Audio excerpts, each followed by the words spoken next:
Mundial de la Salud. Sí, bueno. No, Marcelo, a ver, simplemente lo que te comentaba por mensaje. Me parece que esto que nosotros empezamos a advertir y a denunciar la semana pasada, que había una clara avanzada sobre el periodismo, sobre la libertad de expresión, me parece que el día de ayer, a la noche, volvió a tener un nuevo capítulo y una vez más el presidente de la Nación en persona volvió a cruzar un nuevo límite.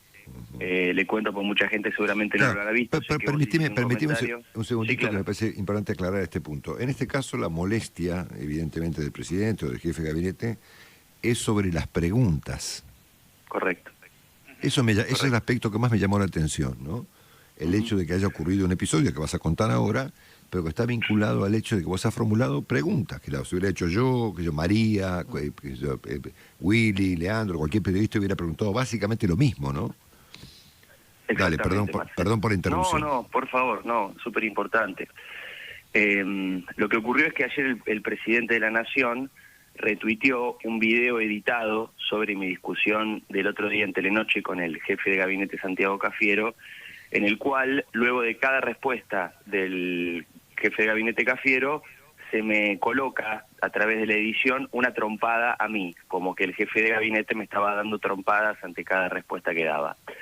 Y además el tuit que retuitea el presidente de la Nación, que es de un usuario anónimo además, cruzando un nuevo límite también, no replicando la agresión de un usuario anónimo que ni siquiera da su nombre ni su apellido, tiene un emoticón, un emoji de un guante de boxeo, y así se refiere a la cuestión que estaba en discusión, que es simplemente una discusión ética. Yo comprendo que al ser una discusión ética sea tan incómodo para ellos llevarla a cabo y adelante, pero me parece que responder con trompadas no es bajo ningún aspecto la manera, y muchísimo menos si lo hace, insisto una vez más, el presidente de la Nación en persona desde su cuenta oficial y verificada de Twitter. Recién emití una respuesta en Twitter porque ha sido el ámbito en el cual el presidente se refirió a mí. Si no te molesta, Marce, te la leo, es muy breve. No, por supuesto, ya me la mandó, está en la radio, está subida a la página de la radio, creo. Ah, bueno, no sabía porque esto lo acabo de mandar, me terminé de despertar, escuché el programa y todo y lo escribí, lo quería enviar rápidamente también para obviamente que estuviera mi postura ante esto, ¿no? Recuerdo la vez que lo insultó a Johnny Viale, ahora del insulto se pasó directamente a una agresión velada, podríamos decir, si somos prudentes, ¿no? Lo que yo le pongo al presidente es: qué tristeza verlo, señor presidente, tan violento. Qué tristeza que su reacción ante una discusión ética entre un periodista y un ministro sea responder con trompadas. Qué tristeza y qué desilusión deben tener los que creyeron en su moderación. Qué lástima que tan rápido Cristina haya logrado anularlo por completo, si es que alguna vez tuvo alguna intención de diferenciarse del salvajismo. Qué pena que haya recaído tan rápido en la intolerancia, la persecución y el señalamiento. Ni al periodismo ni a ningún sector de la sociedad se le responde con trompadas. Hacerlo es cruzar un nuevo límite. Me pregunto con sincera preocupación cuál será el próximo. Que además lo haya hecho desde su cuenta verificada de Twitter significa que es una declaración oficial del presidente de la Nación, circunstancia que lo vuelve un hecho de una altísima gravedad institucional. Qué lástima que en su afán de negar lo innegable y de querer acusar a los demás de haber dicho cosas que jamás dijimos, usted y su jefe de gabinete ignoren que fueron el propio juez y el abogado de la familia quienes declararon públicamente que una de las principales hipótesis en la causa que investiga el asesinato de Gutiérrez es el robo, tal como lo señalé en la discusión con Cafiero.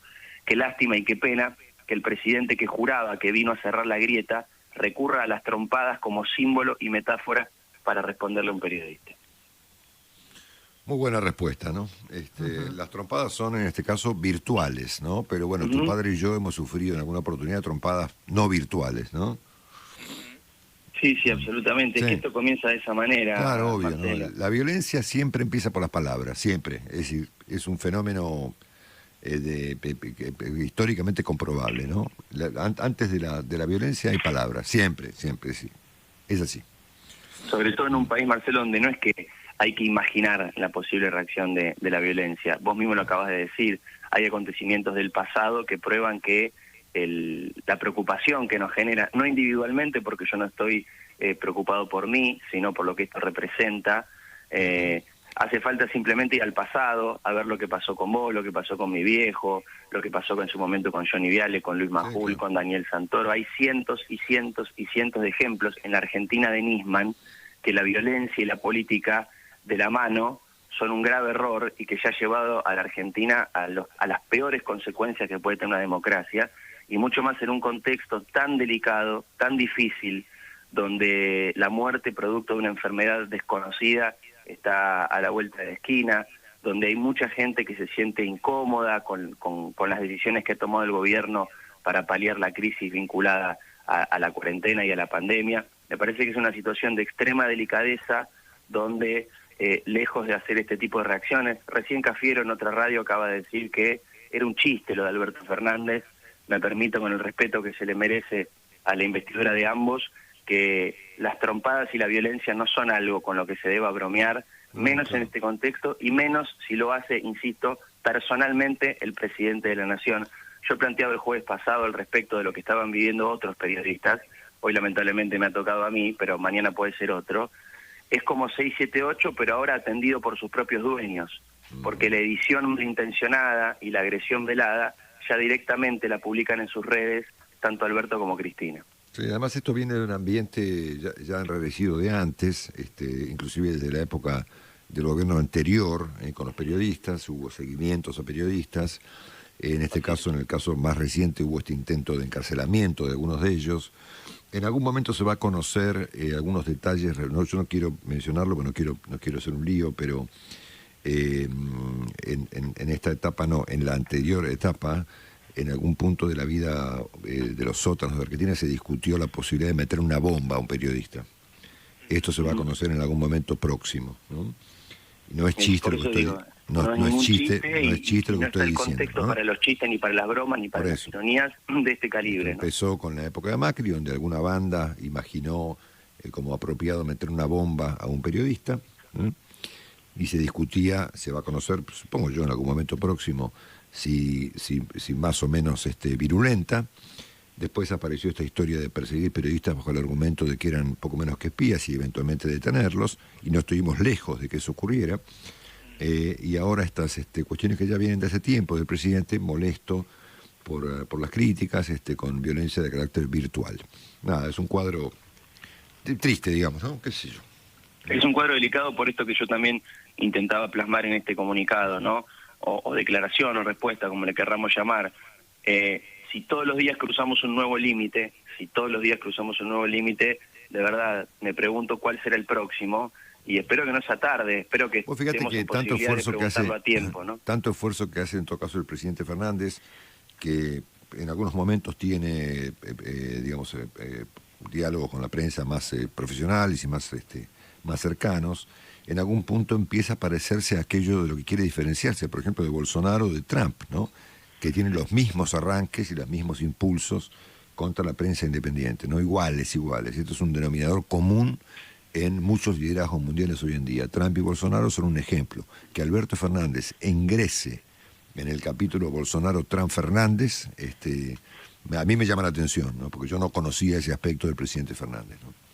Sí, absolutamente, Marcelo. Lo decían ustedes el otro día, el populismo resulta simplemente el instrumento que utilizan los gobiernos. Es un mecanismo, no es una definición de carácter ideológico, ni cultural, ni siquiera político. Es un mecanismo y una herramienta de los gobiernos más totalitarios para lo que estamos observando, para sojuzgar a quien está incómodo, para criticar a quien se siente molesto, a quien necesita volver a trabajar, a quien no está conforme con las decisiones que se toman desde los gobiernos, y si en una democracia que además está con un nivel de debilidad institucional histórico, porque han anulado el funcionamiento del Congreso, han anulado el funcionamiento de la justicia, han concentrado todo el poder del Poder Ejecutivo en la lapicera justamente del señor Santiago Cafiero, que considera que esto es una humorada.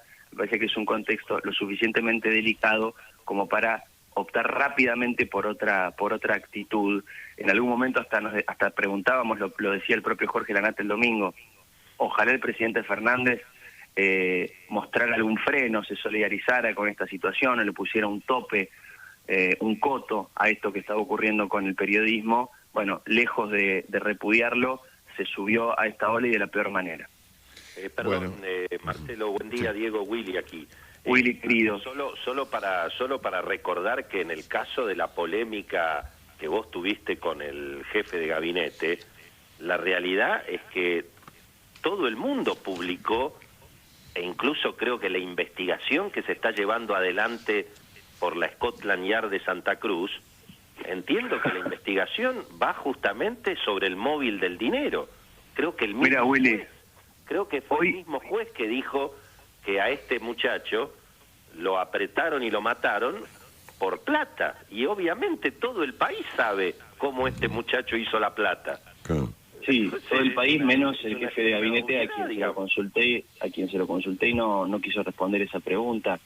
Hoy hice un breve escaneo de los medios y absolutamente todos los medios, Willy, todos los medios publicaron que la principal hipótesis del homicidio era un robo. El señor Raúl Colman en Página 12, en Diario Popular, en Diario Perfil, en La Voz del Interior, en Infobae, en la BBC, publicaron todos y cada uno de estos medios, en Telam, la propia agencia oficial que maneja el gobierno, todos y cada uno de ellos publicaron que la principal hipótesis del homicidio era el robo.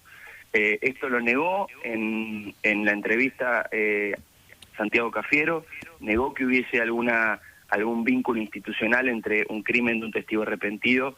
Simplemente eso es lo que nosotros estamos planteando aquí. Nadie dijo, jamás se dijo del periodismo serio y profesional que Cristina estaba involucrada con el asesinato. Simplemente se dijo que se trataba de un testigo protegido y que eso le otorgaba un carácter de gravedad política al crimen que necesitaba por parte de las autoridades un verdadero gesto republicano y ético, ya que está tan de moda los gestos que aprendimos con los runners, ¿no? Que a veces los gestos son más importantes que la ciencia.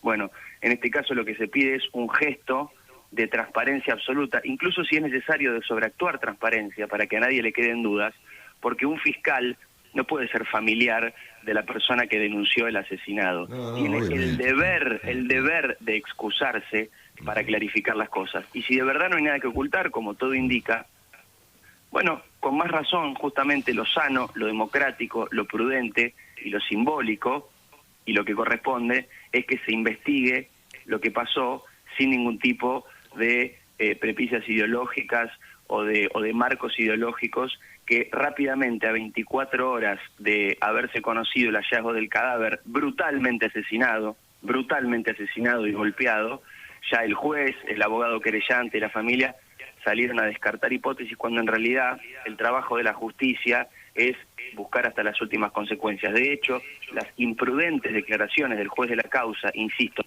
horas del hallazgo del cadáver, ya generaron que el abogado de los acusados lo recusara por haber perdido la imparcialidad necesaria que tiene que tener un juez que claramente adelantó temperamento sobre su mirada de la causa cuando todavía no tenía los elementos necesarios. Bueno, después te escuchamos. Abrazo, Diego, gracias. Abrazo enorme y gracias por llamar, Marcelo. Un abrazo para todos. Chao.